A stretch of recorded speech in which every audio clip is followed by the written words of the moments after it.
Les aliments les plus sucrés n'ont pas forcément le goût de sucre. Tu prends des chips. Ouais.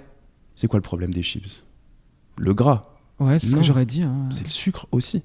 Parce qu'en fait, la pomme de terre, c'est un féculent. Ouais.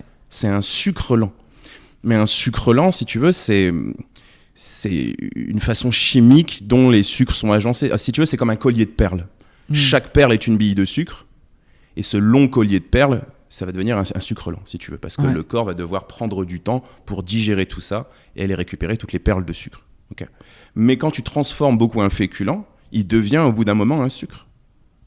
Tu prends du blé, tu l'écrases, t'en fais de la farine complète. Ouais. Tu l'écrases encore semi-complète, tu l'écrases encore farine blanche, tu l'écrases encore, tu vas avoir quelque chose qu'on va appeler de la maltodextrine, un peu comme la maïzena, cette poudre très blanche. Tu l'écrases encore, t'as quasiment du sucre glace, quoi, si tu veux. Alors qu'à la base, t'as un féculent, tu vois.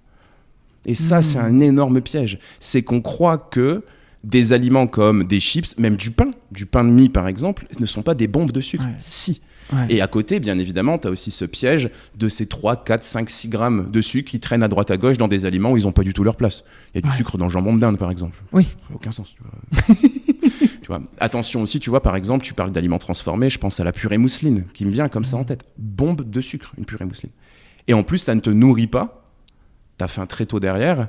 Et puis, comparé à une vraie bonne purée, comme on sait en faire, désolé, c'est dégueulasse, quoi. On va être honnête, hein, si tu me passes le mot.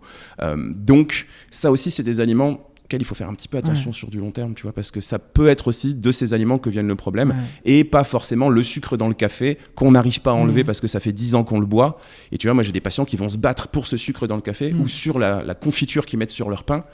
C'est pas grave. Regardez tout le reste de votre alimentation, peut-être qu'il vient là. Il vient de là le problème aussi.